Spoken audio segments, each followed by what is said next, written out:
Hey guys, welcome to the Arun Sharma channel. And do you have a problem cracking interviews? In this video, I'm going to talk to you about 3 tips for a great interview, which if you can use and if you can understand, you can crack every interview you take. So the first tip is prepare well. What do you mean by that? Well, your interview is a mixture of your past, your present, your future, your suitability for the role or the institute you're applying for, at the same time also your personality. So they look at 5 things in an interview: what your past behaviors, what your past behavior patterns have been, what your present is, who you are, what are you doing, where you're coming from, where do you want to go in the immediate future, the future, what is your long-term plan, what is your medium-term plan, where do you see yourself in 5 to 10 years time. That's the third dimension of an interview. The fourth dimension, which they'll ask you questions from, or they'll try to look at in an interview, is to check your suitability for a role if you're applying to a job interview, or for the course if you're applying for an institutional interview, an educational institutional interview. So this is the fourth dimension. The fifth dimension, of course, is your personality and your overall ability to speak as well as communicate in a generic situation. So these are the 5 dimensions that are the key dimensions that you need to cover in your preparation. So when you're preparing for an interview, you need to think through all these 5 dimensions and try to develop an idea about what you want to present for each of these dimensions, and also from each of these dimensions, what are the key questions emerging. You know, around 70 to 80% of your interview can be predicted. In any situation, it can be predicted. It's predictable questions based on your profile, based on your biodata, based on the job or institution you're applying for, etc. And you should cover all the bases with respect to these 5 dimensions. Of course, there's a randomness dimension also, where they can ask you anything under the sun, which you can't really cover apart from the fact that you can be a little bit more informed about things and events that are happening around the world. But this is something that is very, very critical for you. Cover all your bases. The second tip, very important: don't mug up answers. This is a basic mistake a lot of people do. So if I'm asked, if I'm trying to prepare for an interview, what a lot of students do, what a lot of people do, a lot of career seekers do, is they try to formulate answers as if they're going to write descriptive answers for interview questions. So for example, tell me 3 reasons why I should select you. So people will make an answer to it. People will make a long answer to it, a paragraph-based answer to it, and try to mug it up before they go into the interview. But the chances of a question coming exactly as a mugged up answer is, or a mugged up question is, are very low in an interview. So the same question can come in a different form, or the same question can come in a completely thrown off form. So instead of asking 3 reasons why I should select you, if as an interviewer I ask you 3 reasons why I should not select you, if you have mugged up an answer for the opposite, you will completely be thrown off. So if you don't mug up answers, you'll ask me the question, what do I do then? How do I prepare? What does preparation mean? The first point itself was cover all your bases and be prepared. So preparation does not mean that you write answers and mug them up.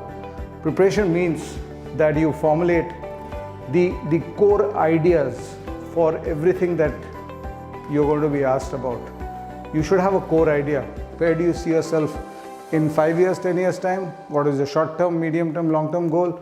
Suppose there's a question about your future. What are your alternate career plans, etc. You have to put your ideas into place. The ideas have to be in place so that if the question comes in any form, any modified form of a question that you had tried to mug up, you are able to cover the answer from the idea bank that you have created. So this is the key point here. The second tip for an interview preparation, for a great interview, is create that idea bank inside your head about those 5 dimensions I talked about, first of all. And then of course you should also try to build idea banks about current affairs and general awareness as much as possible. But of course you can't cover the complete spectrum of general awareness that they can ask you, because they can ask you anything from under the sun. And in such situations, it's okay if you don't have an idea about something. Let's say they ask you about an XYZ event in economics in the past, and you don't have an idea about it. Sorry sir, I have not studied about it. I'm not aware of that issue. and I would not be able to answer the question. It's a pretty good way to exit out of the interview if you don't have an idea. But the idea bank, a strong idea bank, a rich idea bank, specifically about yourself and your dimensions, is very critical in your interview preparation. That's point number 2. And the third tip, and the most important tip, is when you are sitting on that seat, or in fact when you're knocking on that door. When you do that knocking on the door and you are entering that interview room, what is your state of mind? Is your state of mind a nervous wreck? Is your state of mind like a cat which is jumping on a hot tin roof? Is your state of mind something which is fearful of a wrong result, of doing something wrong? Or are you in a positive state of mind? Okay, I'm going for a conversation. I'm going for a conversation. This conversation is important for me, but it does not define who I am. It does not define what my life is going to be. So managing your state of mind is very critical, because once your state of mind is managed, your body language gets managed automatically.